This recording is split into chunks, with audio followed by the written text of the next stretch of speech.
Hurt in a car? Call our sponsor, William Matar. 844-444-4444. With a focus on motor vehicle accidents, the team at William Matar has handled thousands of cases like yours. Let them help you get the money you deserve after a motor vehicle accident. Rideshare, truck, motorcycle, car, only call William Matar. 844-444-4444.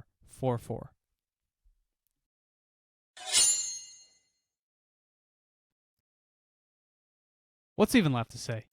Genuinely. What on earth could you possibly add to describe what we're watching? I mean, you know, I think there was valid worry or skepticism that maybe this Olympic break, just maybe, even though they lose 2 straight going into it. Yeah. They lost 2 straight going into it. They lost 3 of 4 going into it. And I think they needed it. But I also understand why people were maybe worried about it. That this hot streak was maybe going to come to a bit of a halt. And, you know, the roster was going to be different. Even though I think it was a lot less different than maybe we thought going in. You still got Josh Norris back. You still got guys Benson just like came back. Benson came back. Like, you didn't know what it was going to be coming back. You just thought maybe it would shift a little bit, and it wouldn't quite be the 800 winning percentage Sabres coming out of the break. They swept this road trip. They went 3-0, and they swept the Florida back-to-back. They beat the best team in the Eastern Conference 6-2 on their home ice. On their home ice. Went up 4-0 in the first period against maybe the best goaltender in the world. I don't even know. I don't even know what to say. You know, I genuinely... Have we ever, or when was the last time we swept the Florida road trip? Because it happened so we goddamn did it in much 2023. nowadays. I think 2023? I think the Labushkin overtime winner was a Friday night game. Like, it would have been the Friday night slot. Mm-hmm. And then I remember like Craig Anderson had like 50 saves in one game and they beat them like 3-1. I think they swept it that year. I do think they did do it. But aside from that, I mean, I don't think they ever did this back-to-back. Like, genuinely, this back-to-back has pissed me off that they've had to do it twice this year. They've picked up 7 of 8 points in these games, too. Like, they have played the best team in the Eastern Conference, not named the Carolina Hurricanes. I mean, I think going into both games, Tampa was first in the Eastern Conference. I think. I know Because they're they lost to second the now. Sabres. Yeah. I think because they lost to the Sabres, now Carolina's in first. But I think going into both games, Tampa Bay was first in the East. And they had to play them twice on the second half of back-to-backs. And they took 3 of 4. And they were this close to taking 4 of 4 against them. And if they had done that, would they be 2 points out of first place in the Atlantic right now? Right, they're 4 3 points out. They got a point that game, so 3 points. So you add 1 to the Sabres, but then you take 2 away from Tampa. Well, you take 1 away. If you beat them in regulation. Oh, in regulation? Yeah. So what, they beat 1? I guess that's true. 1 point out? No, we're 4 points behind them. 4 points out. Add 1, take 2 away. Add 1, take... So, yeah, I guess 1. They'd be 1 point out. That close. They'd be that close. They still have 2 games in hand. They have 2 games in hand, but you have them twice, so you can make up that difference on your own, starting next Sunday. And look, I don't expect them to win this division. I don't. But the fact that, like, 30 seconds away from it's maybe a conversation. And it's insane.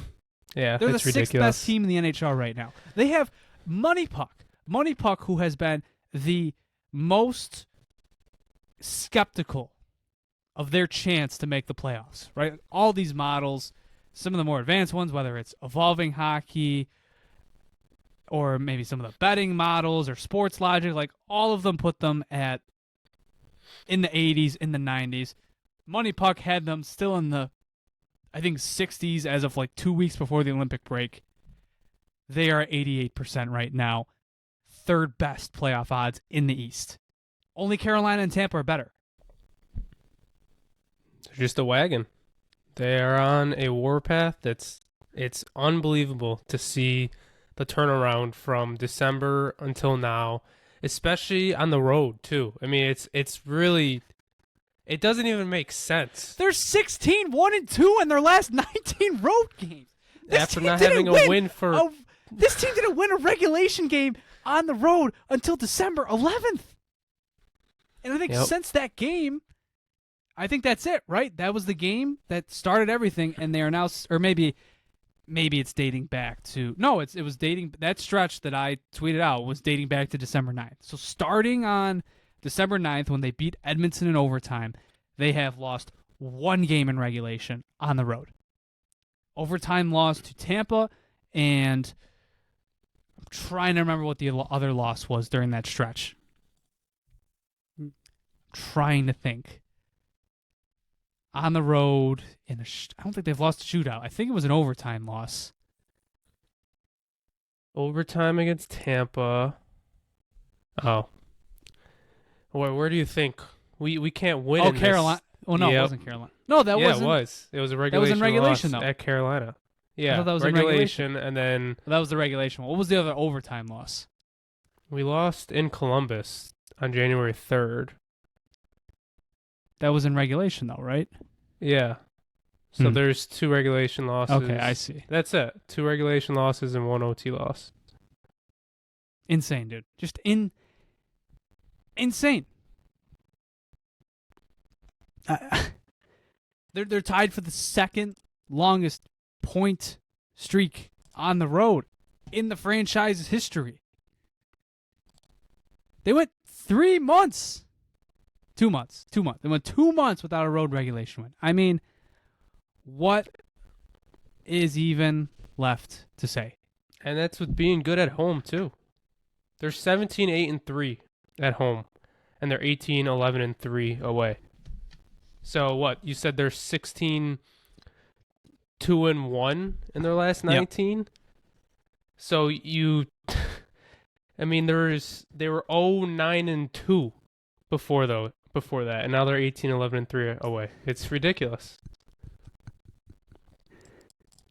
I can't even comprehend. I mean, I guess I'm the last person that should say this, and I'm going to knock on whatever piece of wood I have laying around near me, but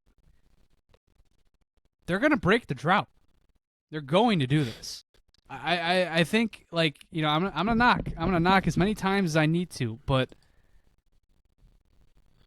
you know, I think the moment for me where I'm like, I think they're gonna do this was the Dallas game on New Year's Eve. But I think that was for me, and I think that was also for the fan base. That was for the people that maybe thought the win streak, which we talked at length about during that period, was maybe inflated, like. It was maybe somewhat 18-19-esque where they were scoring at a high clip, getting saves. But then the Dallas game happened, and they walked into a building of a contender and just danced around them for 60 minutes. And it was beautiful. And I think that told me, like, this team is not, like, this streak isn't just regressing back to the mean. No, they're for real. And this winning streak is for real, and the rest of the season is going to be for real.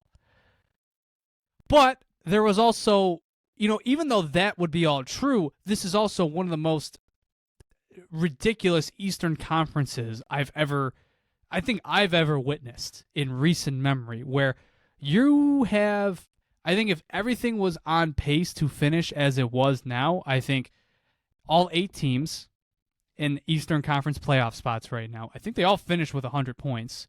Or if not, Boston's at like 97, 98, 99. And then you've got 3 teams behind them, I think in the Capitals, the Senators, and the Blue Jackets, who are all on pace for 90-plus points. So because of that, I think there was always, even though there was always that thought that maybe, even if the Sabres were legit, even if this run was fully for real, they would be subject to some bad luck by doing this all in a bad year. And I think the Tampa game is no, No, they're not in that conversation of being screwed by this playoff format. I think that was a signal to everybody that this isn't just for real. This is here to stay.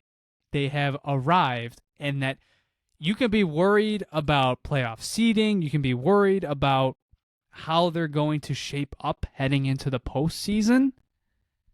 You don't need to worry about them making it. And crazier things have happened. Of course, things can change. Injuries can happen. So many different things can happen. One losing streak, sure. But, I mean, come on. Come on.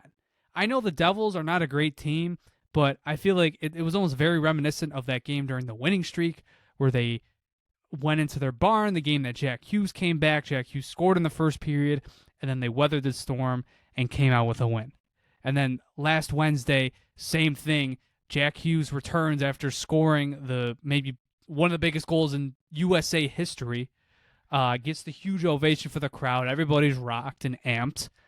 And you just weather the storm, and you don't let in a goal until like 2 minutes are remaining in the game, and it's a 6-on-5 goal, and you just take care of business.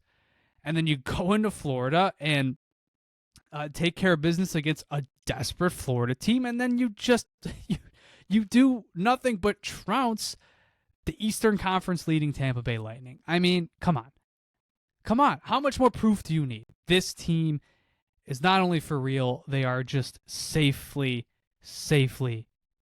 going to make the playoffs. And I can't believe those words leaving my mouth. It's legit. It's weird. I mean, they're getting contributions like everywhere right now. Sadly, even kind of including the power play, but the goaltending has just been so goddamn good recently. They're getting production up and down the lineup other than the fourth line. Our top 4 defensemen have been incredible. Like, we're scoring way above expected right now, but we got goal scorers. I mean, Josh Norris is another no-look goal, and Tage Thompson's just making I was this close unbelievable to saying, plays. like, hey, I don't think he has a non-empty net goal in, like, 2 months. Like, it's been a minute. And that was before the Tampa game, and then boom, two goals in the first period. Just like that. I mean, it's something different every night. We're walking into New Jersey going, God, I can't believe, like, it sucks. Zach Benson's still out. I can't believe, I can't believe, but, like, man, it sucks that, they're being forced into Peyton Krebs going on the first line again. He has a 2-point night and 2 primary points. His goal, maybe the goal of his career, possibly just roofing it in tight over the shoulder of Jake Allen. And I don't know, was Friday maybe one of the passes, or not Friday, Saturday one of the passes of his career, a no-look backhand off the boards to Tage Thompson to set up his goal. I mean, come on. He's it's 13 something different points in every his night. last 14 games. He's point per game over the last, 14 games probably stretches from these last 3 games to like mid-January? It was January 17th is when I was counting. 13 in his last 14 games. 7 in the month of February and 6 games. I love Peyton Krebs. Like, I know you tweeted out, I love that you love him, but it's like, I've always loved him, and the fact that we're actually getting top 6, like, production out of him right now, no one would have ever guessed that coming into the season. He's a safe option. If when we go into the playoffs, like, he should not be in the top 6, but with injuries and with how stuff is going right now, he's been good. Like, that's he's been the dream, good, right? Like, that's the dream. He's one of the best defenders on the team. He is one of their best defensive. He's some of the best defensive metrics on the team. And then when he goes up into the higher, if he's called upon for a higher up in the lineup role, like, he produces. Like, it's not something you should prolong, but, like, if you need 3 to 4 games like you need right now, yeah, he can do it. He can do it. And he's a little scrappy son of a bitch. Like, it's just hilarious. The stuff he does out there. I don't know. It's awesome. I mean, if all of a sudden, like, he's just meshing really well with Tage. Like, keep it going. Like, it was weird seeing Benson on the fourth line last game. But with how Krebs has been playing up there, like, I think it makes sense. Like, keep going with it, and you can make your fourth line even better by having Benson or someone else play down there. I hope he keeps it up, because we're finally starting to see some of the talent that we thought we had with them, and he's doing it on the top line with Tage right now. It's awesome. Even like Zach Metza, who's been getting attention because he's just on. I mean, freaking snipe. He's on an unbelievable PDO run. I mean, I'm trying to pull up. I'm trying to remember who tweeted out. I think it was Joe DiBiase. There's the unbelievable like shooting percentage and save percentage that he's getting right now. Yeah, the score when Zach Metza is on the ice this season at 5-on-5. What do you think it is? I'll just try and guess. Though, like, what, a percent? What's his, like, what's the ratio of goals he's been on the ice for compared to goals against at 5-on-5 this season? The final total of goals is 20 from both sides. 20 combined on both sides? Yep. 16 goals for against? 18-2. 18? Oh, my God. 18. It's a 90% goals for percentage. Playing on the third pair. Highest goals for percentage in the NHL. The second is Nathan MacKinnon at 75%. No player since they've started tracking the stat in 2007 has higher than an 83. Right, that's luck-based. But at the same time, like, it's not like he's playing bad. He's just getting good luck on top of the really solid play. And it's not a small sample either. I mean, he's played, what, close to half the season That's now? the whole season, including, like, his first stretch when he was not good. I mean, now that I think about it, like, I remember there was that Detroit game in Buffalo in, like, early October that he was on for a goal against. So I think if you take that game out, which was one of his first games, he might be at an 18-1 ratio right now, which would put him at upper 90s, which is just, it's ridiculous. It's a 29-game sample. He's plus 15. It's, I mean, that goal last night, too, I mean, it was a friggin' snipe. Like, perfect read, cut off the breakout pass, and just outweighted everybody and then sniped it. You know, it was him versus Vasilevsky, and he won. He is the fifth best defenseman on this team right now. Like, it's almost a fact. He's definitely won the 6th spot. I think that's clear. Yep. And I would say, like, if there's one of the, like, the few negatives, it's like, yeah, like, Kesselring hasn't been great, and what a story, him man. playing I mean, so all well. you heard about Metza for years was just how much Amerks fans loved him and thought he deserved an NHL contract. And now here he is, contributing for one of the best teams in the Eastern Conference and being a key part of it. Him being so good complicates this next week, too, with the trade deadline, because you're getting Timmins back at some point. Like, he's already won this 7th spot or 6th or 7th spot. Like, Bryson might be waived. Like, Timmins is going to be back. So, like, you have Timmins, Kesselring, and Metza as your, 5, 6, and 7 defensemen. But the talk around the Sabres and the rumors have been that they want to get beefier at the blue line. They want to go add someone else. But with how Metza's playing so good, like, unless you're carrying 8 defensemen on your team, I don't know if it makes as much sense. I mean, unless you're getting rid of Timmins or Kesselring, which is not happening. It complicates things, but it's a good thing to complicate with how well he's been playing. Now about all the crap I have given, like, the fourth line recently, and scoring maybe like one of the most key goals of the season in Florida. Beck Ballenstein, man. Back the bullet. Back the do we want to get bullet. into the goal?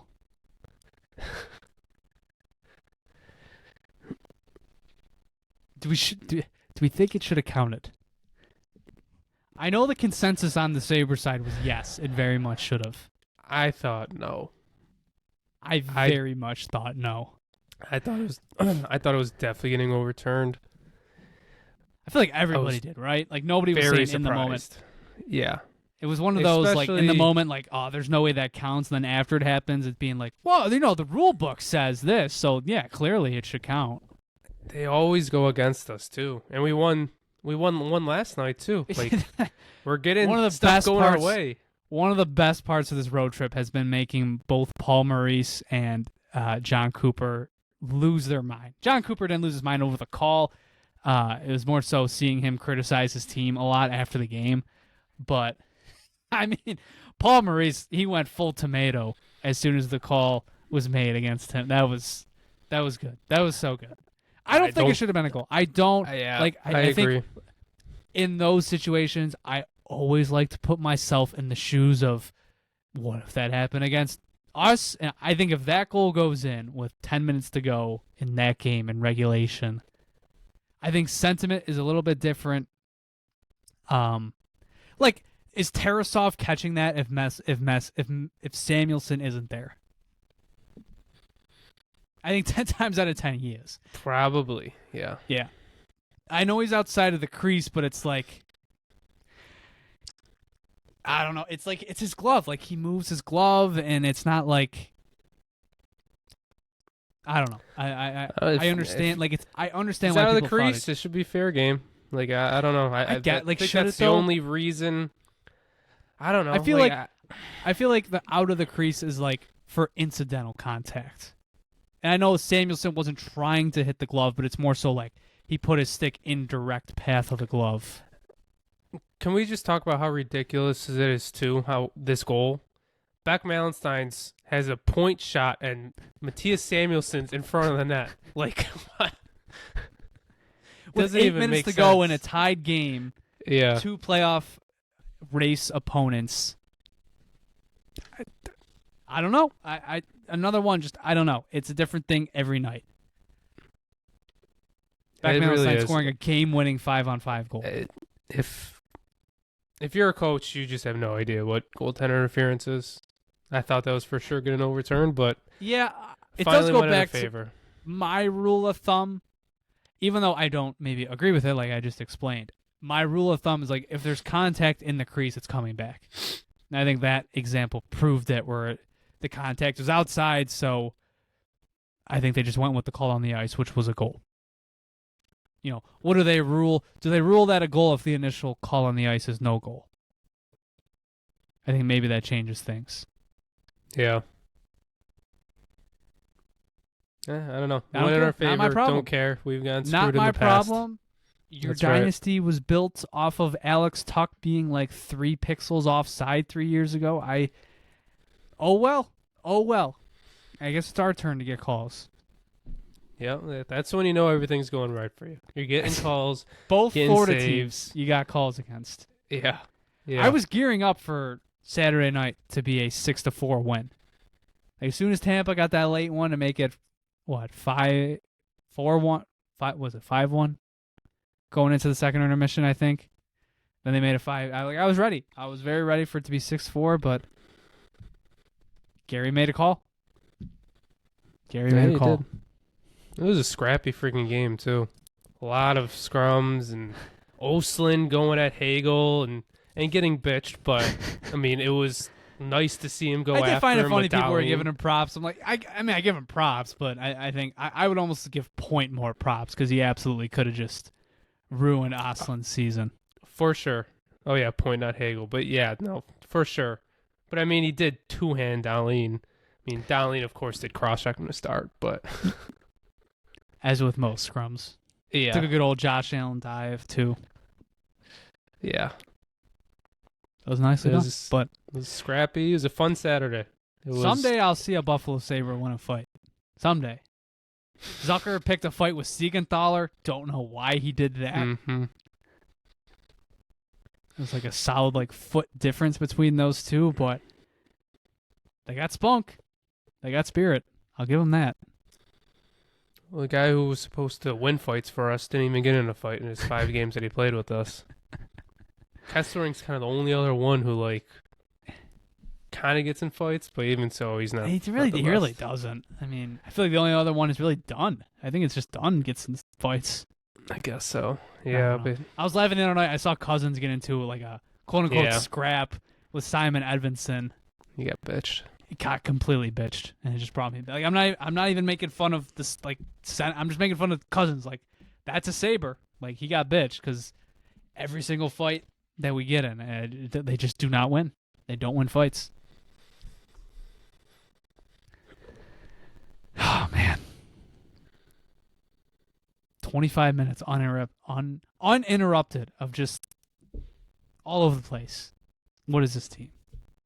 Crazy. It's unbelievable.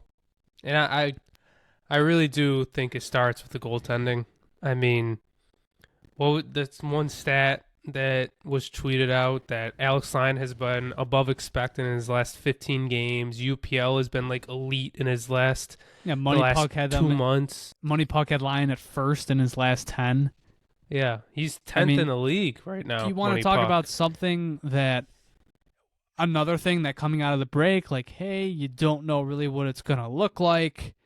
I mean, Luukkonen playing 2 of 3 this week. Like, if you told me that coming into this week, I'd probably be like, okay, like that's fine. But, we'll see how it goes. And let up 3 goals in 2 games, I guess plus 1 disallowed goal. Yeah. I mean, what more can you really ask for? And UPL's 24th. Like, I think all of this kind of does start with goaltending because they've just been getting all the saves, it seems like, and they're keeping us in the games. It's everything. It's literally even the power play. Like, I don't think it's been good, but it's like it's contributed these last few games. Like, that's why they've won these last 2. In due in part. I mean, I guess they didn't win last night because of the power play, but they contributed. It was there. I don't know. It's crazy. Still won 1 for 5, but yeah. But yeah. Anyways, welcome back to another episode of the Sabre Report podcast. My name is Jonah. And I'm JP. And today, it's just the 2 of us. Christian, boots on the ground in Tampa Bay last night. Lucky man. What did I tell you? What did I tell you? Did I not say that he was going to be there? I said directly to his face. We knew it. I said, I'm not telling you to be there. I'm talking to you as if I know you're going to be there because I know you're going to be there. And sure enough. You see where he was sitting, too? Yeah, he was in those were not good cheap tickets. Too. And he would have been kicking himself if he didn't go. I mean, he saw a great game, and there was a lot of Sabres fans in attendance, and you could hear the cheer of the crowd. It was loud in Tampa. Yeah. It was awesome. Awesome. But obviously that's why Christian is not here tonight. I forget when he gets back, but he flew out Friday, went to the game last night, and he's living life. As a Tendy review on the way too, Christian's Cafeteria will be making a return whenever he's back. So we'll get a long awaited return. It's been a while since Christian's Cafeteria. Yeah, I know he's got to eat more. Tendy review from Tampa Bay will be coming at you pretty soon. So something to look forward to here. And I did tell him to join. I told him we were recording, so maybe he'll hop in on like his phone or something at some point. I don't know. So yeah, that's where he's at. Before we continue, do just want to take a second. If you like our content, you can find more of it at patreon.com/the Sabre Report. We just launched last week. Had quite a few patrons subscribe, and seems like they're enjoying all the new content.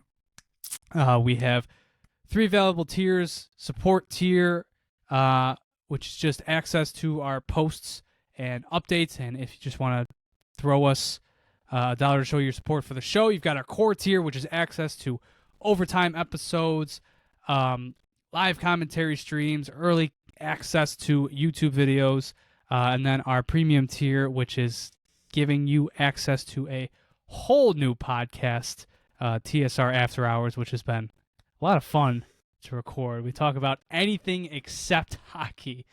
If you listen to the last 2 episodes, JP can attest to that. Yeah, kind of get off the rails at the end of the last episode, but that's it seems like people are enjoying it. So if you are interested in that, be sure to subscribe to our premium tier. And core tier members get a shout out on screen, and our premium tier members get a shout out at the end of each episode or video audibly. So great perks. Not forcing you to do anything. It's just if you enjoy our content now, be sure to join us over at patreon.com/the Sabre Report. What is what is your main takeaway from this week? Just the main one. You condense these 3 games, bring it into this home stretch that we're going to have 6 of 7 games at home coming up. What individual thing are you taking from this road swing? I mean, I said it a few minutes ago. It's just goaltending. Like, I just think they've been so damn good, and I think they are the main reason why we've been so good since early December. We've been getting contributions from up and down the lineup, and we're scoring quite a few, but I don't think anyone's really taken over. Tage has been good, but I don't think he's been unbelievable. Same with Darlene. I just think the goaltenders have been so solid and consistent. They're keeping us in these not low scoring games, but they're not letting in so many. So if we score 3 goals, there's a good chance we're winning. And I do think that also speaks to we're playing better team defense, which has obviously been a talking point for years now.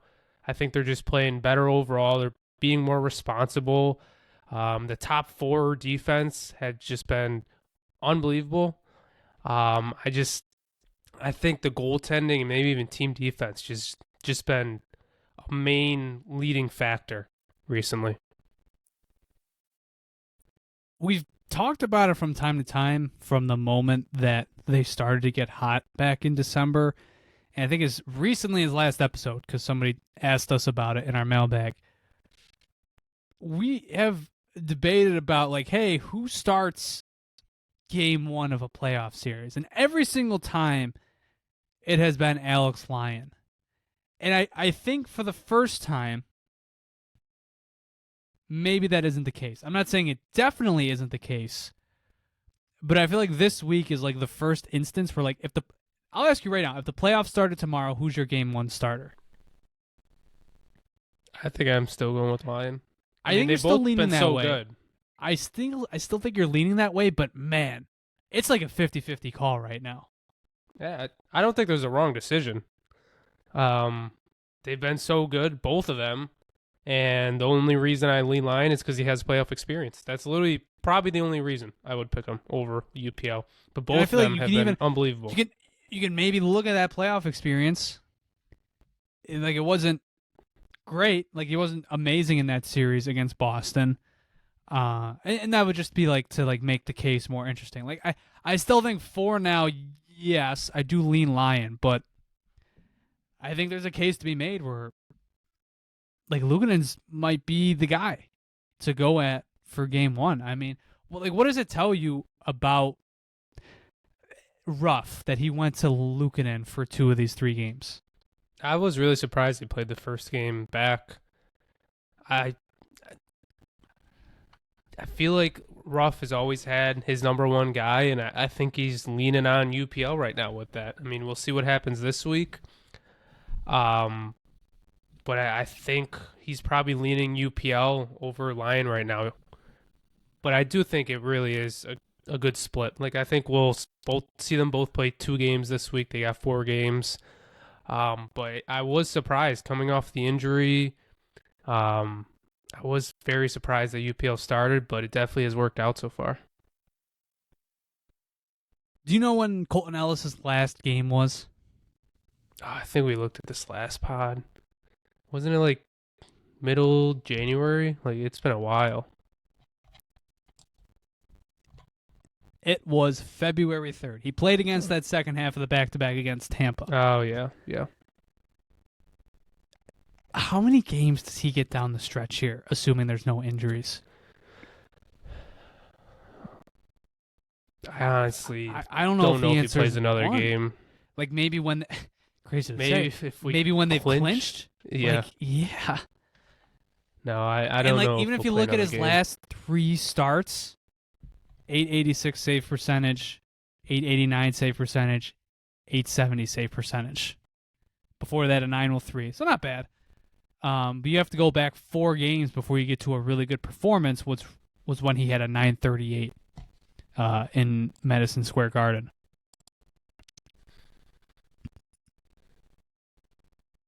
I don't know if he gets another game here for a little bit. No, if everybody stays healthy, definitely not. There's no reason to. There really isn't. And there's after Friday, 5 o'clock? It doesn't even matter. It doesn't that we have matter. 3 goalies on the roster. It So does not matter. you just have an extra guy. I can't believe they got 3 goalies on the roster for. Have they had 3 goalies for the whole season? Yeah, it's the whole season. UPL was hurt, so they claimed Ellis in the preseason. And, I mean, they've had a few injuries. Like, UPL was obviously hurt on IR. What? Was he officially placed on the IR before the break? I don't know, but maybe they've had injuries, but so 3 goalies the entire year. It is crazy to think about with how much we've complained about that in the past. But they don't have they don't have a rotation going right now. No. Ellis has not played since February 3rd. He has 2 games in the last month and a half. 2 games since January 15th. Obviously, there's a 3-week break in there, but still.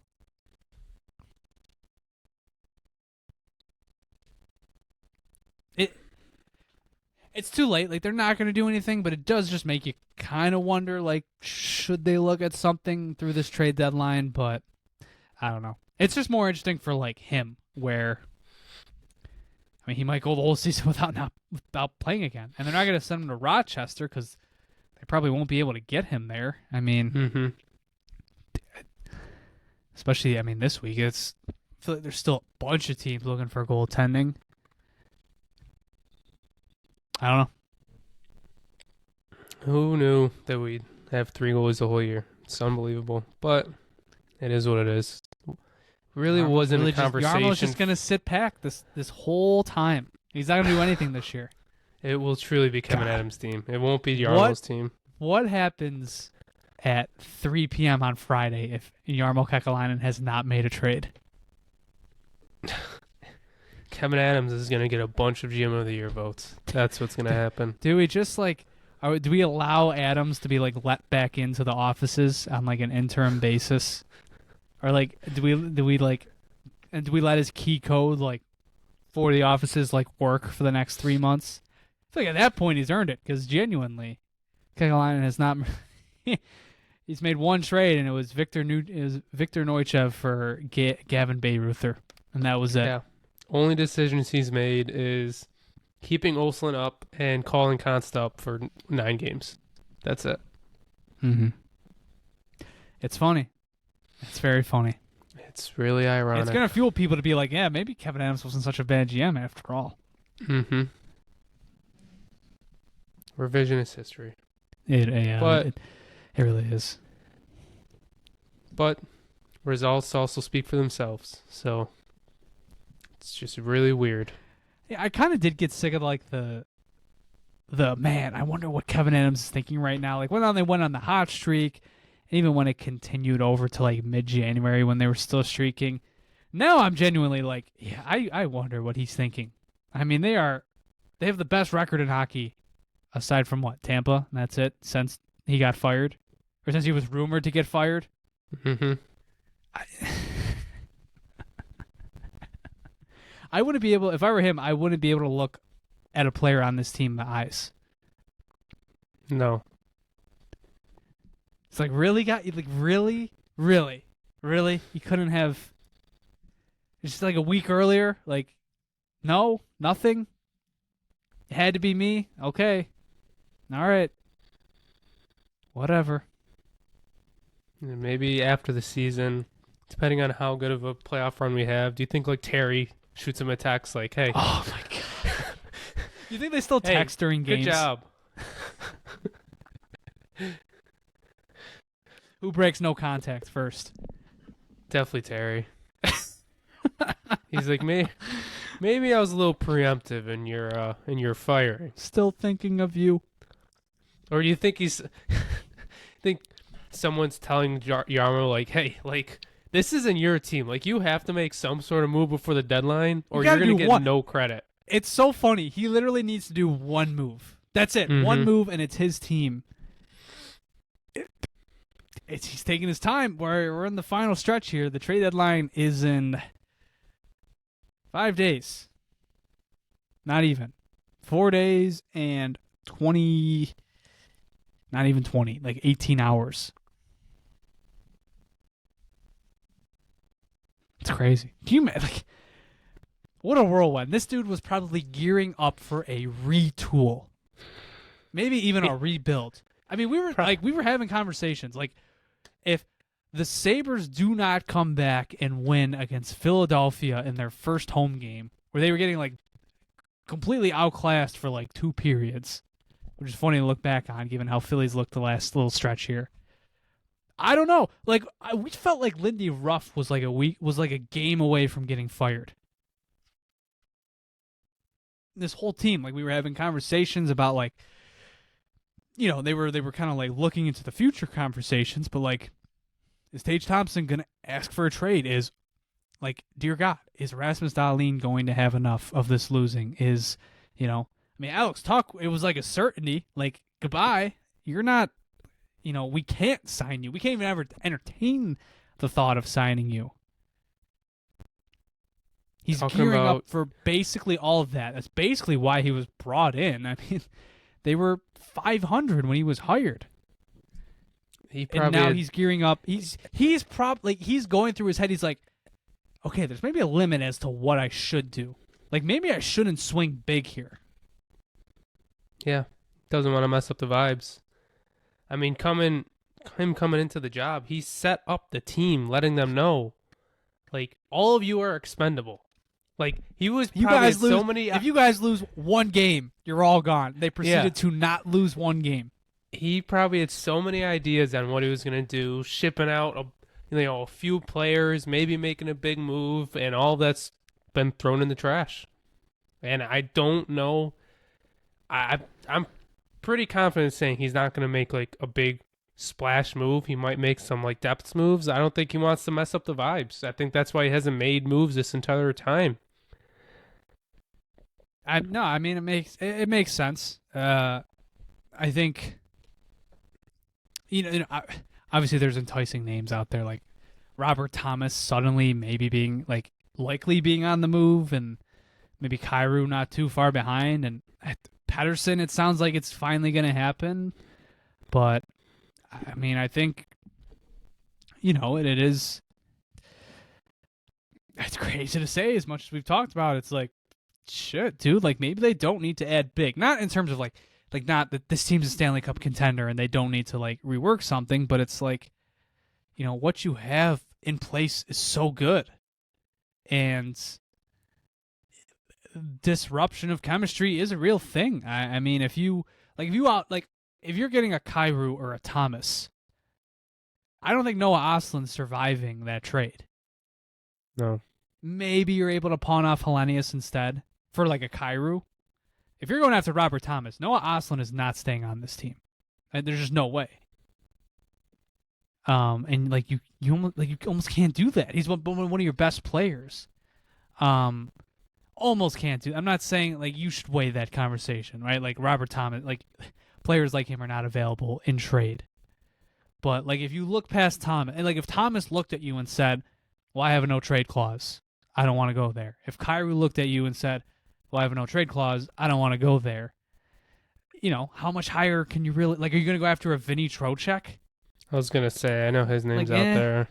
Are you going to go after Pettersson at this point? Like, no, unless you're getting rid of Norris, and I don't feel like they'd get rid of Norris in season while he is healthy currently. He's been good. Shane Wright's name's kind of out there. It's interesting. Like, I would do that over Quinn, But are they going to do that? I don't know. This guy, I don't know. See if Nashville's going to do anything. I would be all in on O'Reilly. Like, I would be all in on Coleman. I think those are like high reward ads that you might. There's a high cost for them probably, but they don't. I don't feel like those would disrupt your chemistry. But like, that's it. Like, I don't think, like Panarin would have been fun. I mean, you absolutely could have done that trade, but I mean, he was bound for the big city. It seems like. And he made the wrong move. He's probably Coach kicking gets himself fired pretty shortly after. 3 games into his tenure. Yeah, I mean it's hope for, and if they trade for Robert Thomas, like I'm still going to be incredibly stoked. I mean, it's hard not to, but it's like if they don't, it's not like, well, this team needs this. Like, dude, they're on pace for 104 points. With what they have, with injuries, with all of that. The chemistry thing is a real thing. I'm trying to find right now because they've had so many injuries that they've been able to keep they've been able to keep like the same guys in Buffalo. Like even if they've been on IR, they've been in Buffalo. Like what was their last actual like meaningful move that would have quote unquote disrupted chemistry? Was it sending Noah Ostlund down before Kevin Adams got fired? Like I think it actually was. Now that I'm looking at it, maybe like, Hellenius, maybe because I thought he was good, but I don't think that's a chemistry thing because it was only it was only 9 games. I think that's more of like a team. Like I think they made their team worse by doing that, but that's it. And even if I do very much disagree with not burning the ELC. Like I do think he should be on the roster. It's not like they need it. It's not like they need it. Like if Norris goes down again, and they don't bring up Hellenius, then like what are we doing here? Yeah. But you've got a Peyton Krebs to supplement Zach Benson, and like this isn't a playoff series, right? Like it's not like do or die they're refusing to play Hellenius. It's March 1st, so it kind of does make somewhat of sense. Yeah, and no matter if they make some sort of decision, make some sort of trade, someone's getting sent down. Like that at this point, it's Bryson, who seems like just a culture guy at this point. It has been for years. Christian's favorite culture guy, or the 13th forward. It would probably be done. It looks like at this point, but they didn't even send him down before the Olympic break. So it's definitely, I think, over these past few months, I think this group has grown tighter. I think their leadership group has really, taken control and helped this team get to where they are. And it's definitely a conversation to be had that you might not want to break up the chemistry. Like this isn't, of course, anytime. I mean, the goal at the end of every season is to win the Stanley Cup. But let's be realistic. Like we haven't made the playoffs in friggin' 14 years. Let's just make the playoffs. Like I don't think you have to make a big splash move and go for the Stanley Cup. Like I think that will be an off-season type of move, and they don't. It's next season. That's the conversation. Like, where do they rank in the East? Is it 3rd? I think so. Like I don't mean in terms of like the actual standings. Like are they the 3rd best team in the East? Do you believe in that? Do you put them? Is it Pittsburgh? Them and Canadians, I think, are right there. Or Pittsburgh? Pittsburgh is up there. They have 13 overtime losses. I'm not buying it. And they have Crosby out for the next month. I think Canadians are really the only other team up there. They're 1 point behind us, but they do have a game in hand. If I said if I tweeted out the Buffalo Sabres are a Stanley Cup contender, am I getting ratioed to hell? I don't think to hell. I just, at best, they're the third best team in the conference. They're just not better than Hurricanes. They're not better than Lightning. Yeah, but if you their path to the playoffs. I mean, look, this is why the 2nd seed in the Atlantic is so necessary. You would avoid them, both of those two in the first round, and if you have a chance. If you won the first round matchup, there's a good chance you maybe never have to play those guys. I shouldn't say should not say good chance. There is a chance. You would play, most likely you're playing Tampa in this next round, and you'd have to deal with that. But then after that, Carolina would have to go through 2 rounds to get to the Eastern Conference Final, and there's a chance of an upset. It beats having to play one of them in the first round if you're a wild card team. I think maybe this is all one big mistake the way we're framing this. Like, hey, this is your last year of Alex Tuch, possibly. This could be your best chance. We've talked about that. We talked about that a ton when we were thinking about tearing this all down. Well, you look at where the Rangers are right now compared to where they were 2 years ago. Like, they had a 3-year window and that was it, and they really had 2 good chances at it. Or look at the Maple Devils. Leafs. Look at the Leafs the Leafs had a prolonged period, even though they only got past the first round twice. But look at the Devils. The Devils had 1 good shot. Like, they're thinking at the end of 2023, that sucked. We're losing guys, but we're still going to be around. They've had 1 shot. They are what? Jack Hughes was drafted in 2019. They are 6 years into this, and they've had 1 good shot with him. Maybe this is it. Maybe they should go all in. But I also, I won't be mad if we walk into if we walk into Saturday night and you're playing Nashville and your upgrades are like Teddy Bluger and I don't know, Tyler Myers. I won't be happy with Tyler Myers, but the vision, I won't be mad at that. You're shoring up your biggest issues right now are your 4th line and your bottom pair. Maybe you could make the argument for Jack Quinn and the 3rd line, but the 4th line these last 3 games has clearly been, I think, your weakest point. And then your 3rd pair, Metz has been a strength, but Kesselring's been, not that. So I think it's more or less that with how Jarmo has treated this team since he came into the position, that this is the team that will take us to the playoffs. They've been so damn good these last 2.5 months. This is the team. This is what they're going with, and it's been working. So I don't see them making a big move. Of course, it'd be awesome if they do. I'm not sure if it's the most realistic thing. And it's less the case with this team compared to the team I'm going to bring up, which was the 22-23 team. The 22-23 team did not do a lot at the trade deadline. They traded for a Jordan Greenway who was hurt. Surprise, surprise. And Riley Stillman. That was it. And I think there's still criticism to go around during that period of what Adams should have done. Maybe they should have done the Timo Meier trade that we kind of scoffed at the time, or something along those lines. But that team, if that team got in, imagine if that 22-23 team got in. That team spent the least amount of money. We're the youngest team in hockey. Making that would mean the world if it was them and them by themselves. It was that group that got him in. It wasn't a big trade at the deadline. And with this group, you're already on your way to that. They need to go, 10-12 to get to 96 points? 10-12. They can be sub 500 and get to 96 points. Right, because they're at 76 right now, correct? Yep. So, 10 wins. That's it. 10 wins. You were 10 wins away from 96 points.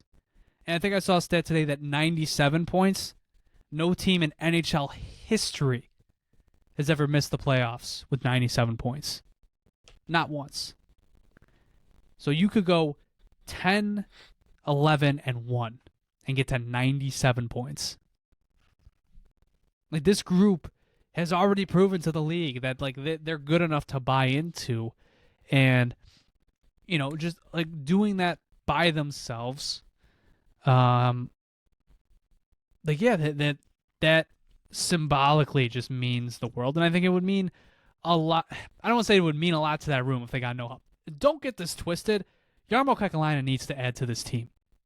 Do not get this twisted. If he walks, I know we were joking about it earlier, haha, what if he doesn't make a move, like, oh, it's still Kevin Adams' team. Like, we're laughing at it, but no, he needs to add. Like, you can't waste this and not shore up the D. But I don't think the add needs to be core altering. You don't need to add a Robert Thomas. You don't need to add a Jordan Kyrou right now. Like, you don't need to get desperate, right? That's what St. Louis has been looking for. They're looking for teams that are desperate. I think that's like what the terminology that Elliot Friedman used about Utah when talking about Robert Thomas. Like, they're desperate to make the playoffs. I mean, they might go out and do something stupid this week with Thomas. All in the service of that playoff berth. I mean, look, this is what we've been talking about. Long-term, sustainable. What did Kekalainen say? Like, we're not just trying to make the playoffs. We're trying to win the Stanley Cup. And, going out and trading for a Thomas or a Kyrou, as much as, like, I am open to it, and if it happens, I'll be pretty fucking stoked. There is a scenario where it's too much. And it's not what the team needed right now. So, heading into this trade deadline week, like, temper your expectations because, guys, this isn't 22-23. This isn't a team where, like, yeah, like that team, we talked about Jacob Chikrin at the time. Like, yeah, Jacob Chikrin was kind of needed on that team, because we kind of have one right now in a Bowen Byram-ish. Chikrin's a better player. But, like, that type of player, it's not a team that needs a Timo Meier. It's not that. They're on pace for over 100 points. It's March 1st. So expect additions, want for additions. Don't expect the sun and the moon because, I mean, look at this team. Look at them. Like, do you go into Tuesday night scared of Vegas whatsoever? Like, that team's first place in their division, and I think they're fraudulent. We all know that, but, like, that's a first place in their division team, or close to it. And I don't care. Like, I just think my team's better than them, flat out. I think the Buffalo Sabres are better than any Western team not named the Avalanche, the Wild, or the Stars. And in the East, it's any team not named Carolina or Tampa Bay. Like, they're sixth place in the NHL, and I think it's deserved. I think that's where they stand, a fully healthy roster. Shit, man. I mean, well, yeah, that's the thing. They're not even quote unquote fully healthy. Like, all of the things that we're talking about making additions to, it would be the fourth line or the third pair, most likely.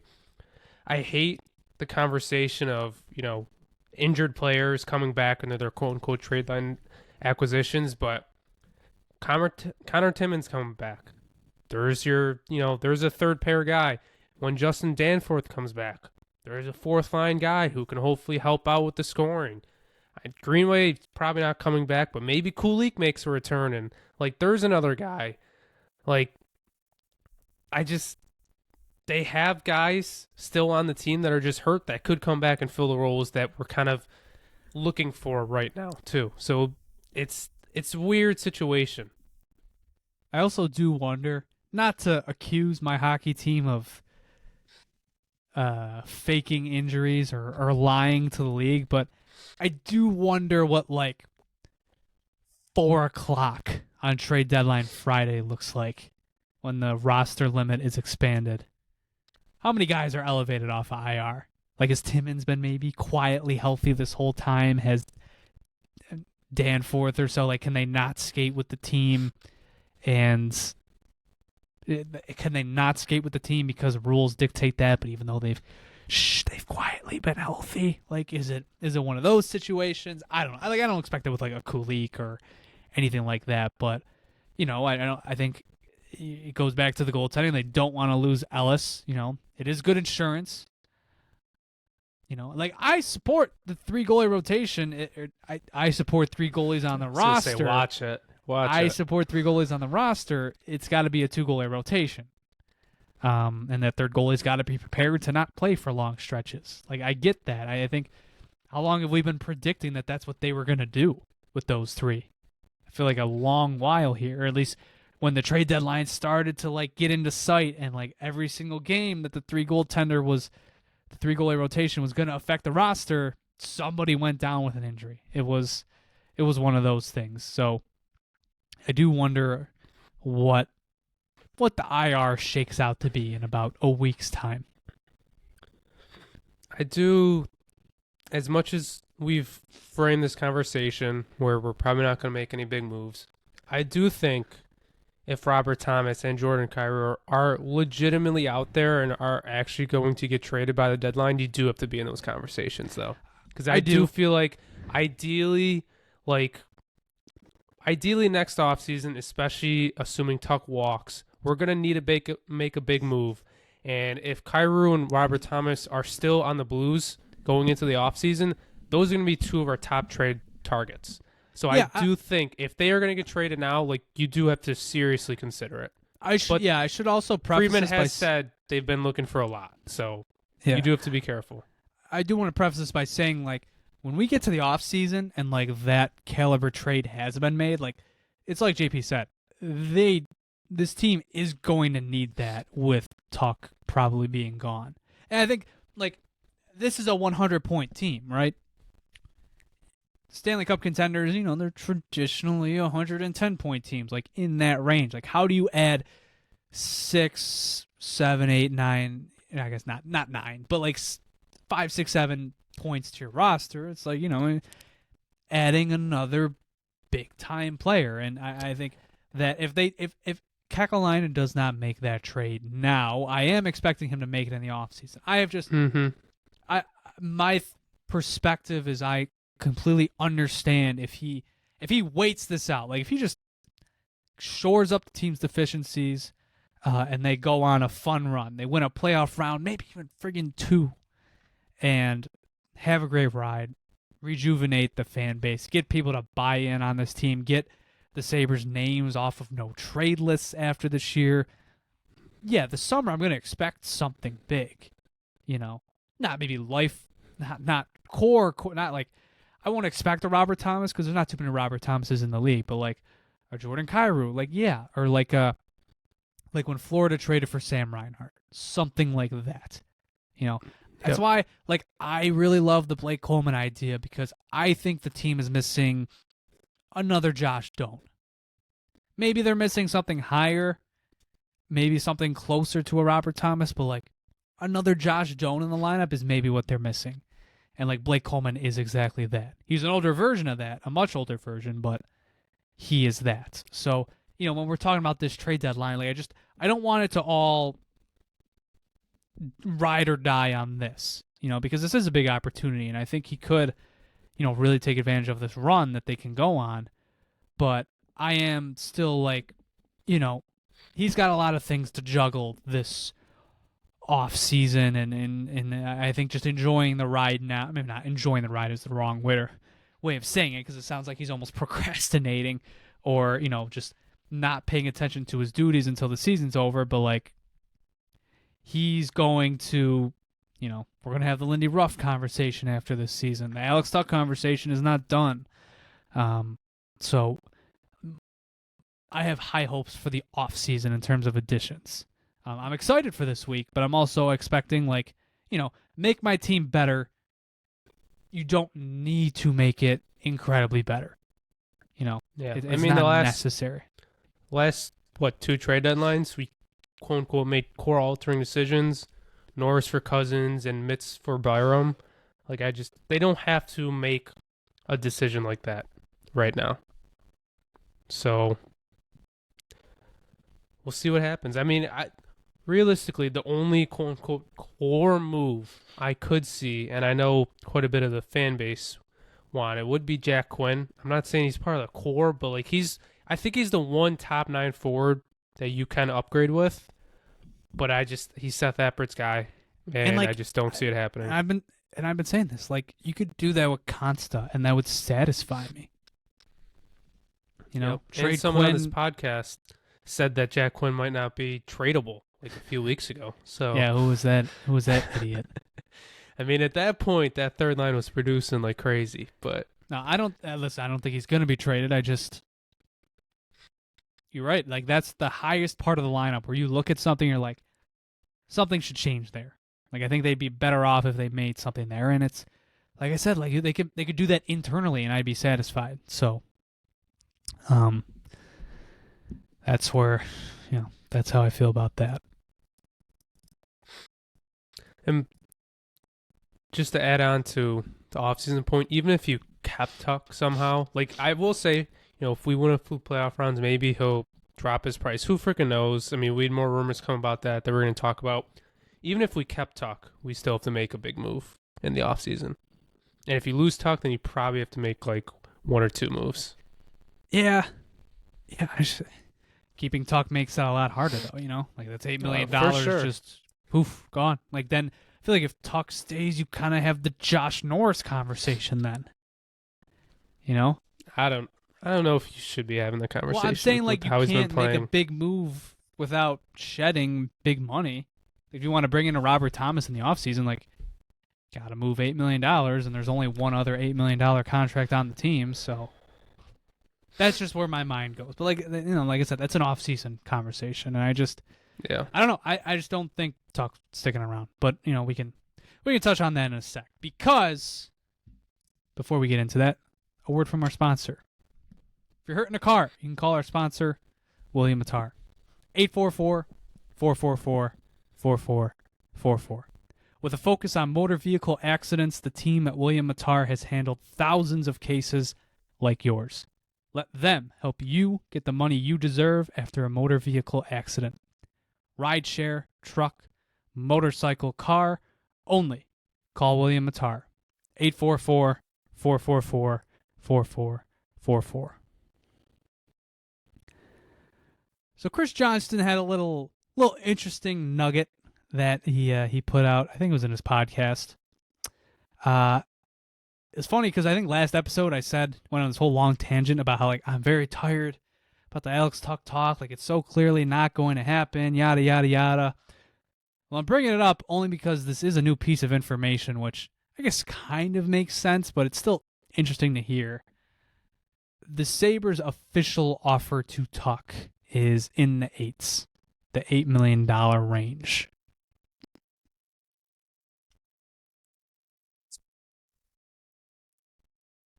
I think with how the market is, with how Kempe was just paid, I think that would be amazing for the Sabres, but I think that's kind of insultingly low with how the market's been looking. Like, I think that's really market, like a screw you, like, even if come like down here.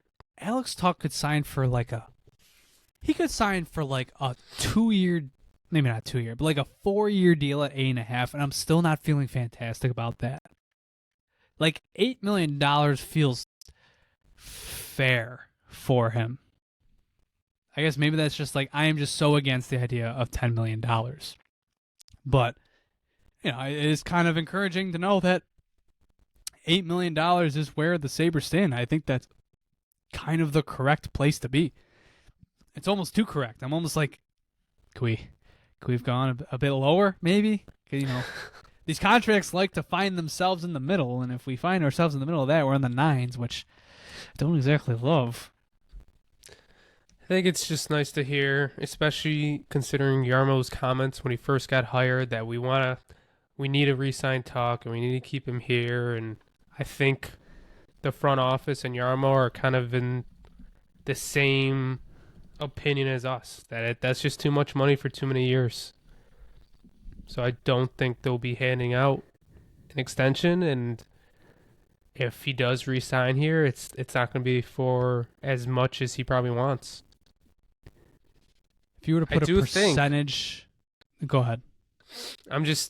If the Sabres break the drought and maybe win a playoff round or two, I do wonder if that changes Tuch's mind on taking a hometown discount.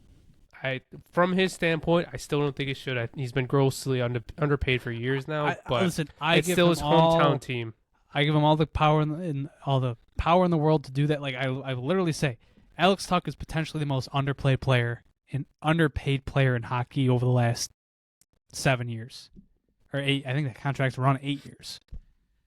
No player in hockey has maybe been paid less, given what Tuch has been put out, especially his time as a Sabre. I give him all the power in the world, and yeah, the Kempe contract is the going rate. This team cannot do that, especially the conversation we just had about a big ad, about taking this team to the next level. And I don't think an Alex Tuch in his 30s is going to do that. And I don't think for $10.6+ million, I don't think it's there. But like JP said, we'll see. If you were to put a percentage on an Alex Tuch extension right now, heading into trade deadline week, what are you putting it at? This week, 0%. Maybe I not, don't think I guess not to be signed this week. But before the end of the season, yeah, 5%. I think it's super low. They're way off right now. They're $3 million off. I think you go into the offseason, the Sabres have a good playoff run maybe. I can maybe move that up to like 20 or 30%. But right now, I don't think there's almost any possibility that he signed an extension with how far at least they're off. Just humor me. What do you put an Alex Tuch trade percentage at? 0? They Zero? would be Not even a insane chance? to do that right now. Not even a chance? They'd be insane to do that right now. What if Alex Tuch walked into Jarmo Kekalainen's office and was like, I fucking hate you. Get me out of here. Yeah. You never know. Crazier things have happened. I bet. I'd give it a 1% chance. Not happening. That would be very... We just talked about core altering and vibe altering. That would be probably the worst possible move I think you can make at the trade deadline. Really? Top line player, top penalty killer.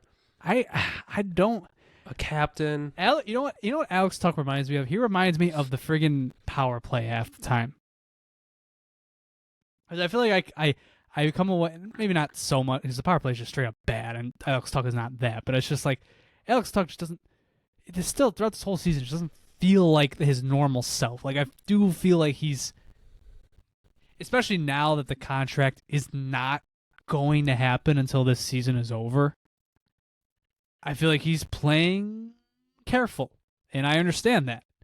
But I also, like, I come away almost, like, disappointed a lot of games, but then it's like, well, he's got goals in 2 straight, and he was, what, plus 2 at 5-on-5 in New Jersey, so I don't know. I don't disagree with the overall Is he still sentiment. second on the team in scoring? Yeah, he's tied with Dahlin with 51 points. He's the only other forward other than Tuch that has above 20 goals. Like, Doan's... It's funny. It doesn't Doan is feel 2 like goals it's that away. type of year. No. Doan's going to get to 20. Zucker probably will, too. He's at 15. Other than that, though, like, I don't know if they have another 20-goal scorer, and you'd be trading away a 30-goal scorer. He's at 24 right now. He's probably going to get to 30. Like, I don't know. It doesn't feel like it. If somebody said this, man, this feels like Alex Tuch's just dominating this year. Like, it doesn't. I would call bullshit because I don't think it feels like that. I agree with you, but he's 51 points in 59 games. Still pretty damn good. Gonna get probably close to 70 points. Funny. All right. Any other thoughts on the Sabres? Final stuff. What about heading into the trade deadline? Any hot takes? Something you see coming? Who's your number one ad?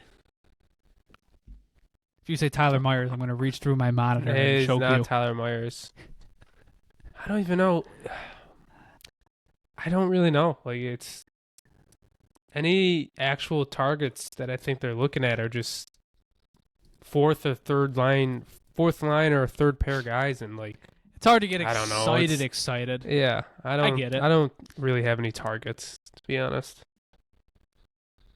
Okay. All right. I don't know. What about you? Like I said, Coleman's my guy. I think that's just something that feels like it would be a big price. Like, I feel like you're talking first round pick. Wouldn't want to give up a Hellenius for that, or an Osland. Definitely not. But it would be rich. But also, I don't feel like that would disrupt team chemistry at all. So I think it's like my non-Kyrou Thomas dream ad. I guess O'Reilly. I feel like O'Reilly's closer to Thomas or Kyrou. I don't think he's moving. So that's where I'm at. That's my guy heading in, but we'll see. I don't even think he's a guarantee to get moved. Yeah. I got one more Sabres thought. I forgot to bring this up earlier. Matthias freaking Samuelsson. I mean, the guy's a freaking stud. Like, I think genuinely right now, he is our most offensively involved defenseman. And I would have never thought that coming in. I mean, against the Devils, he had like 3 or 4 great opportunities. He's just the dude's a freak. I don't get it. How he's just pushing up in the play. He's reading the play perfectly. It's incredible. Incredible. Sammy Saint is something else. The dude's 7th on the team in points. He's more points than Bowen Byram, who's like an offensive specialist almost, even though Byram's been a lot better this year, both ends. But he's more points than Owen Power. Like this, it's so weird. It's so weird. This team is goofy. They are I don't know what looking back on this team is. What looking back on this team in 5 years is going to look like. No clue. Is it going to be like the start of something? Is it going to be? I mean, hopefully not. But like, is this the peak? Is this like the what the fuck? Like what happened this year? I don't know. But I'll tell you what. Enjoy the ride. Just enjoy it. Tuesday should be fun. Hopefully. Hopefully it should. Yeah. Hopefully. All right. Only other thing I had before the weekly preview. I might have added another jinx to my collection. Andrew and I recorded an episode about the Amerks last week, which was, what was that? February 22nd, I think we recorded that. The Amerks have not won a game since we recorded. They have lost 6 straight. I might be a jinx. And they have had one of the worst losses in recent Amerks history this past Friday. They lost 9-3 to the Laval Rocket. Levi had a rough game. Yeah. He's been so good recently, and we talked about how he's been so good recently, and then he just, of course, goes out and has a tough few games. Are they still in a playoff spot? I believe so. I think they had a fortunate week in terms of, I mean, they've really only got 2 teams. I mean, I think they're gonna be in a play-in game. I think they're gonna have that 3-game series against maybe the Marlies or someone. It's them and the Marlies right now. They're 6 points clear of Belleville with 4 games in hand, so they're gonna be okay. But I think their chances of avoiding that, it seems like that's gone, which is unfortunate. But yeah, unfortunate. Sorry, Amerks. Sorry, Rochester fan. That's my bad. Won't do that before How many a playoff games do push they play again. down there? Isn't it like 70-something? 72? 72? Grand Rapids in the other conference has already clinched a playoff position. Jameson, where with have like you 20 been? games left. Where have you been? They are. I know read the they've been record right now. I know they're 41-8, 3-1. 41 I know and they've 8. been great. I know they've been great, but the fact that they've clinched a playoff spot with 20 games left, that's insane. Yeah. Yep. 72 game regular season. So the Amerks have 20 games left. So yeah, I think they'll be okay. I don't think Belleville will catch them. I mean, Jesus, and they're 6 points behind. They just got Wahlberg back. Yeah, Wahlberg's back. Who knows what the trade deadline looks like afterwards. They'll be okay. This is definitely a rough stretch, but they should be able to weather the storm and hopefully get hot in the playoffs. But did just want to apologize for my actions recording with Andrew this past week. All right. On that note, JP, it's another week of Sabres hockey. You know what that means. Time for the weekly preview. Might be a long one. Got 4 games this week. It's week 20, 2 games and 5 days until the trade deadline. So these next 2 games, we'll see what happens, see if any moves are made. But they face Vegas on Tuesday, Pittsburgh on Thursday, Nashville on Saturday, and Tampa on Sunday. Sabres versus Vegas Tuesday at 7. This will be Tage and Eichel's return to Buffalo. It's the Olympic celebration. They're going to have a pregame ceremony celebrating Tage. A rally towel for all fans in attendance. It's like a TNT USA towel. Looks pretty cool. They said there's going to be USA Gold merchandise. And there will be a $7.20 Labatt pregame happy hour in the main Blue Zone bar. I do wonder. Now, Eichel isn't the only player on Team USA on Vegas. They also have Noah Hannafin. But if Tage makes some sort of speech or if he's going to celebrate it, will he bring those two out? Will he bring Eichel out is obviously the bigger question. But Hannafin is included in this.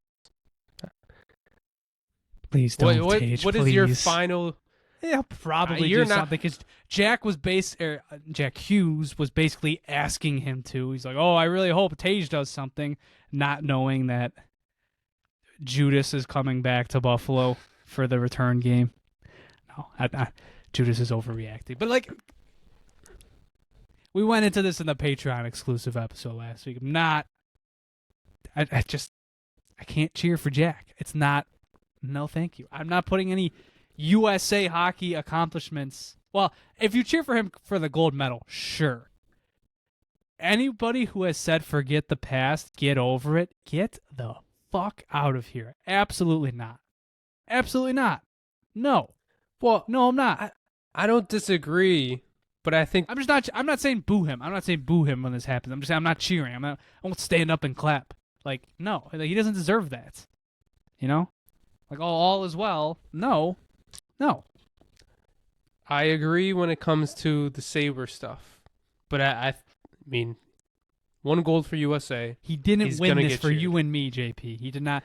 Anybody listening in, he did not. Any Buffalo person, he won this for the country. He did not like, the country. He doesn't, He won it for, you know what? I'm not even going to say who he won it for. I was going to say, you watch it. This. He did not win this for the people of Buffalo. So. Well, get out of here. It's a good thing you won't be in attendance because I'm sure everybody else will be cheering for Eichel. I probably would boo. I would exactly. I probably would know. I will be there. I will probably reluctantly be cheering for him, but then once the puck drops, I mean, I think everybody should start booing again. Again, I don't think anything should change that way. That's cowardly. It boo is him all the time. It is what it is. Don't ever forget how he walked all over people when he came back. It's like, don't forget that. That's my thing. Don't forget that. Okay, like jokes aside, like genuinely, this guy showed his true colors when he came back, and after one night of it was light. I think it was like relatively light booing for the entire game, and then it got bad after Tuch iced it. Like, they were really getting on him. But also, don't forget, Jack was not going to speak that night. He went to the media himself and said all those things. He wanted to say that. He was not forced to. He wasn't forced to walk out there with the media. He didn't see, like, Paul Hamilton or Mike Harrington's face and just, he didn't just see red after that. No, he did that himself. So I'm not saying he has to be like, he has to have beer cans thrown at him. Just don't cheer for him. That's all. Don't cheer. Boo him to hell when the game starts. Vegas lost a game a year ago because they wanted Jack to get his moment against the Buffalo crowd, right? Jack took the lead with a minute left, or 2 minutes left in regulation, and had that smug smile going into the boards. That was a year ago. 1 year. Don't forget all that. Tangent over. Continue with the weekly preview. I was going to say, you done? Hey, some things are bigger than the crest. I'm just joking. Crest over country. Always. Crest over country. I agree. Playoff drought over a 2-week tournament. 100%. All right. The Knights are 28, 18, and 14. First in the Pacific. We have 7 more regulation wins and only 6 more points in them. Because they've 8 more OT losses, which is tied with the Kings for most of the league. His team is fraudulent. They have a good roster, but 14 overtime losses is It's never absurd. fully healthy too. Like, did Stone officially go down with something big today? Puckpedia just says he's day to day. He's Okay. at least not on IR. Yeah. That didn't even look like anything big happened there when Stone. I didn't see the replay. I just heard he was hurt. I don't know. You go look at the replay now. Because Somebody tell him that the IR rules have not changed. He's still playing in the last CBA. Yeah. Looking at their schedule, they're a very streaky team. They were on a 5-game losing streak and then a 3-game winning streak and now on a 2-game losing streak. And since the break, they've beaten the Kings and lost to Washington and Pittsburgh. Power play is 5th in the league at 25.9. Penalty kill is 10th in the league. Goaltender matchup, we'll see who goes. I don't know if it'll be Line or UPL. If it's a true split, Line will probably get this next game and give UPL a little bit of a longer break and give him the Pittsburgh game in conference. And then versus Akira Schmid is their main starter, and then they have Aiden Hill and Carter. Is he actually? Schmid's their number one right now? He's played 30 games. Jesus Christ, that team is bad. And you'll see when the numbers, you'll see why he's the number one. I'll put it that way. But, I mean, I've never heard of Akira Schmid before looking at this. I'm going to be honest. I don't know much about him. But he's 16-7-6, an .895, 2.55 goals against. He's 41st in the league, about neutral when it comes to goal save above expected. Aiden Hill has played the next amount of games. He's 5-4-3. He has an .858 save percentage, a 3.34, and he's 88th in the league out of 92. My God. And then this other player, he could return against us if he plays. I hope people will boo him. Carter Hart. He's 5-3-3. He has an .871, 3.28, and he's 82nd in the league in goal save above expected. Fuck that guy. So, yes, screw him. But Schmid has, out of necessity, had to have been the starter. I mean, Aiden Hill has .858. I had to do a double take when I saw that. 858. Injuries, Mark Stone and Carter Hart are both day-to-day and could return against us. Carter Hart hasn't played since January 6th. Jonas Ronjerg,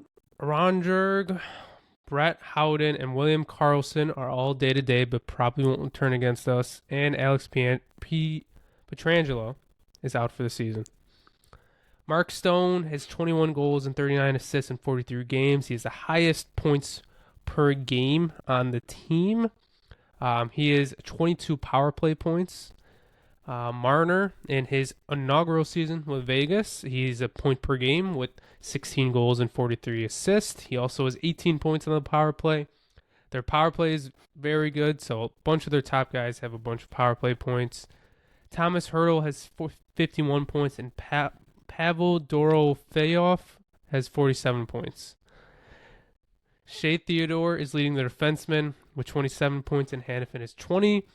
They did trade for Rasmus Andersson in mid-January. They traded him for Zach Whitecloud and a conditional first and second, so they did have a big change up there. They're Olympic medalists. This will be the last week I mention it.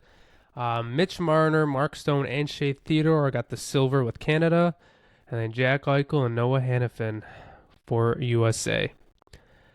And then, obviously, their only former Sabre is Jack Eichel.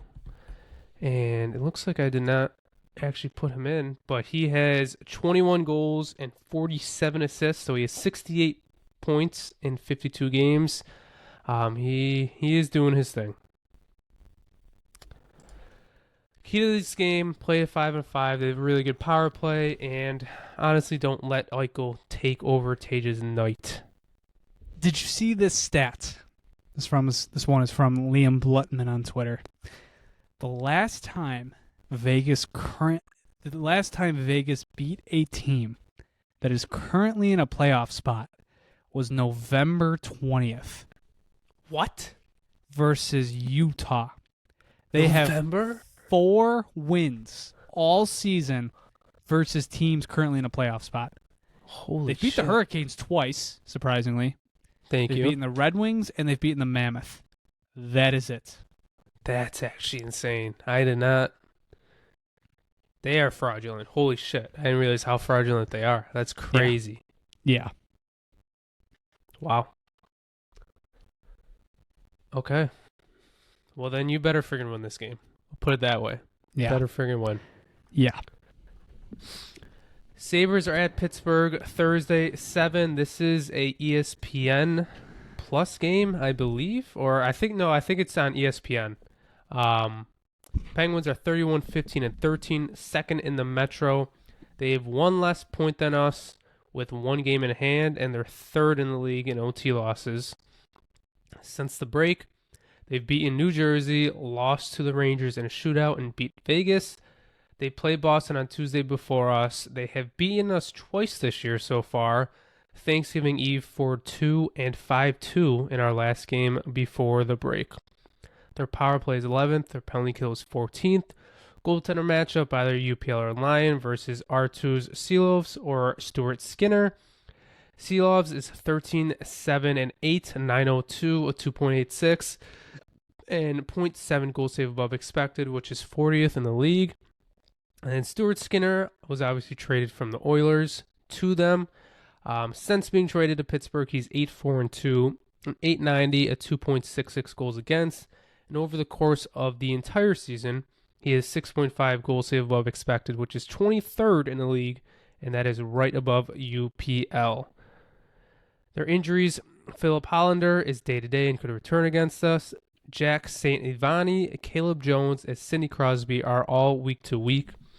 Obviously, Crosby got hurt at the Olympics, and he isn't expected back for another few weeks. Peyton Kettles is out for the year. Crosby is leading the team in goals and points, but since he's hurt right now, their healthy team leader is Malkin with 47 points in 44 games. Anthony Mantha has 45 points, Rust is 43, and Carlson is leading the defenseman with 34 assists and 4 goals. This is where I wish Christian was here, because his favorite GM, Kyle Dubas, has made quite a few trades this year. Igor Chinnikov has 10 goals and 4 assists in 21 games. He did trade for Yegor Zamula, who then was suspended because he didn't report to their AHL team, and then they released him shortly after. They traded for Ilya Salvoyov, who's played 5 games and has 3 assists. And most recently, they traded Brett Kulak for Samuel Girard, who doesn't have a point in 3 games so far. Former Sabres, just Connor Clifton, 29 games played, 5 points, 31 penalty minutes. I think he's been playing a little more recently, but obviously he's been in and out of the lineup. And their only Olympic medalist is Sidney Crosby, who got a silver with Canada. And if he was playing, it might have been a gold. Key of the game, once again, played 5-on-5, some of the best special teams in the league. And this is a big in-conference game. Right now, we're obviously in a division spot, but if we're competing for that wild card spot, Penguins are in that conversation. So this is one of the bigger ones to win this week. Sabres play Nashville Saturday night at 5:30. This is Youth Hockey Day for the Sabres. The first 5,000 kids in attendance will receive Sabres-themed performative glasses. They looked like pit vipers when I saw a picture of it. This is the first game of a back-to-back. The Predators are 27-24-8, fifth in the Central. They've beaten Chicago and lost to Dallas in OT since the break. They play Detroit and Columbus Monday, Tuesday, and then Boston on Thursday before us. We did beat them a little bit earlier in the season in January, 5-3, and that was the Consta Linnaeus game. Power play is 12th, penalty kill is 14th. The goaltender is UC Soros or Justice Anunin. Soros, 21-17-6, 892, 3.19 goals against, and 87th out of 92 in the league in goal save above expected at a negative 13.1. Noonan is 6-7-1 and 888, 3.16, and negative 4.6 goal save above expected, which is 73rd in the league. Their only injury is Adam Willsbury, and he's day-to-day and should return this week. Philip Forsberg has 48 points. Stamkos has 30 goals and 16 assists, having a good season. Luke Evangelista has 36 assists and 44 points. Roman Josi is leading the defenseman with 40 points in 47 games. And I always love throwing Jonathan Marchessault in there for the Predators, who has 17 points in 40 games. Former Sabres, Ryan O'Reilly, team leading in points, and he has 21 goals and 36 assists. They also have Tyson Jost, who has 8 points in 46 games. Their Olympic medalists, they have Eric Haula and Jussi Saros for Finland, getting the bronze. Key of the game, their goalies have not been good this year. Let's get a bunch of shots on net and play more than one period. Last game, they almost came back against us after Consta had that great first period. So if you play a full 60 minutes, you should beat this team. And then Sabres are playing Tampa Sunday at 6 p.m. This will be on MSG. This is Girls and Women in Sports Day at the arena. This is their second game of a back-to-back, which is the third time this season we will be playing Tampa on the second half of back-to-back. Utterly ridiculous. It is ridiculous, but this time Tampa is also in the second half of a back-to-back, so no rest disadvantage. If anything, at least Buffalo is home for both of these games. The Lightning are 38-16-4, first in the Atlantic, second in the conference. 4 points in front of us, but they do have 2 games in hand, but we faced them 2 more times. They've beat Toronto and then lost to Carolina and us since the break. John Cooper said after we beat them that the last 2 games have been unacceptable, so I have a feeling they will be fired up for the next game against us. They play Minnesota on Tuesday, Winnipeg on Thursday, and then Toronto on Saturday before us. Right now, it is a season series split so far, and we face them for a 4th time on April 6th. Their power play is 14th. Penalty kill is 5th. Goaltender matchup, probably going to see Vasilevsky again. He's still had an incredible year, 28, 8-3, 917, 2.22. He's third in the league in goal save above expected. He was 17-0-1 in his last 18 games before facing the Buffalo Sabres. And all of his stats have since dropped. Jonas Johansson, 10-8-1, 890, 2.98, and he's 67th in the league in goal save above expected. Injuries, Gage Goncalves and Dominic James are day-to-day and should be back against us. Nick Paul is also day-to-day, but probably won't be available. And then Maxwell Crozier is month-to-month. Kucherov, third in the league in points with 95 points and second in the league with assists at 64. Gensel, 26 goals, 37 assists. Riley is 35 points. Darren Radish, 17 goals, 37 assists. JJ Moser is at a plus 40, which is tied for second in the league. And then Hedman has 15 points in 24 games. Former Sabres Hagel, 28 goals, 27 assists. Gergensen, 7 goals, 7 assists. And Jonas Johansson.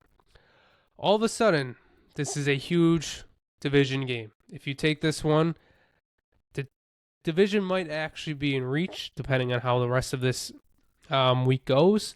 So this is a huge one. You're going to be at the rest advantage, basically, with being home. But with that being said, I still think they're the best team in the conference. Just try and get a point. But if you get up on them early, you saw what happened last game, and be ready for a scrappy game. It is going to be very scrappy with how the end of the second and how the third went, so be ready for that. So, at the end of the day, we got Vegas at home on Tuesday. Tages return to Buffalo. At Pittsburgh on Thursday. Nashville Saturday. And Tampa on Sunday. This is a big week for special teams, as every single one of each team's special teams for power play and penalty kill are both in the top half of the league. So it'll be a big test for our power play and penalty kill. Let's try and go 3-1. 2-2-1 or 2-1-1. If you're gonna win any of them, Lightning's obviously the most important, and then Pittsburgh is next. But Nashville and Vegas aren't exactly the best. So I think keep it rolling. Maybe go on a little bit of a win streak here and then see what happens on Sunday against Tampa. Very nicely done. I would say, man, it's tough to say that like these next three they're almost must wins. They get Vegas at home, Pittsburgh, no Crosby, and then Yep. I mean, and a pretty good Nashville team, but you also get them at home. So I mean, we're in a playoff race now. Every game's a must win. that's right. It is scoreboard watching season. It's the march to the playoffs. Meaningful games in March are upon us. And it's for real this time. I wish Christian was here. The weather, the temperature is supposed to get up to 68 degrees next Saturday. It's, dare I say, it's almost shorts and sandals to the arena weather. We are getting there. I don't want to do it yet. I have this long spiel, and we're getting close to it, envisioning what it could be like. That first playoff game is coming ever so close. If the playoffs started today, they'd be hosting Game 1. Game 1! I mean, my God, dude. Like, Game 1. Forget about, like, hoping that the series comes back tied against like a Tampa Bay or a Carolina, or like expecting that it's going to be 2-0 when you come back and you have to fight to get back in the series. Like Game 1, if it started today, utterly ridiculous. This team rocks. I love them. Closing thoughts. I don't think I got anything, but I did just want to do a quick, I don't know, not even a shout out, but I received a DM from someone last week. They said they bought something at a thrift store and that you figured the pod would be a good laugh, but then they didn't send a picture of what it actually was. So if you're listening to this, that is the reason I did not respond. First of all, I don't look at my Instagram DMs that much. Jonah knows this. We have He does a big not. group chat. Me and Christian send stuff all the time. He never responds. I respond in every one of my other group chats except Instagram. I'm not on that much. But if you are listening who sent me a DM, send us a pic and we'll take a look. So shout out there. But no, nothing else. The Sabres team is a wagon. They're on a warpath. Just keep it going and keep the vibes high, and let's see how the trade deadline goes. Like, I was thinking about this. I haven't brought this up to Jonah or Christian yet, but last time the Sabres made a big trade, we went live that night. It would be awesome if we could do that again this week. And, of course, that was the Peterka, Doan, and Kessering trade. It would be awesome if we'd done that because we haven't live streamed since then. No. So maybe we'll have a fun week. We will see. We shall see. But until next time, thank you very much for listening.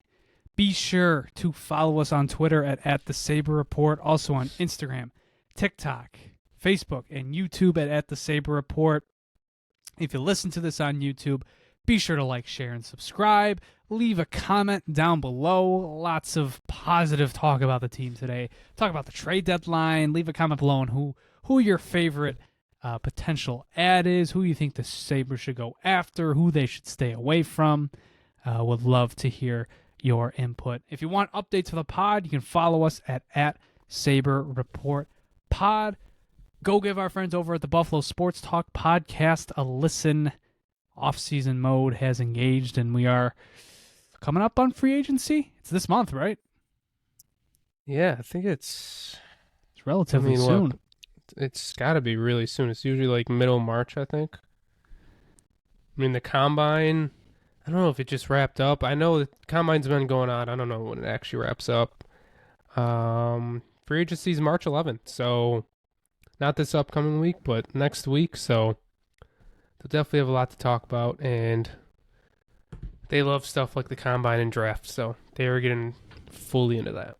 Yes, they are, and they do great coverage during this period, so cannot recommend them enough. So go give them a listen. Aside from that, want to take a moment, give a big thank you to both our core tier patrons and our name tier patrons. Our name tier patrons, Derek Bistricki, Nick Santos, Tajana Slug, Grant Budney, and Zach Benson. Could not do this without you guys. Thank you very much for your support. Thanks for being the first wave of patrons to join on with us and getting access to all our exclusive content. Seems like everybody is enjoying it, and if you're listening to this now and you're not, well, be sure to hop on. It's a fun ride, great content that we offer. Hope to see you there. But on that note, we'll see you guys next time. Take care. Happy trade deadline week. And as always, go Sabres. Go Sabres.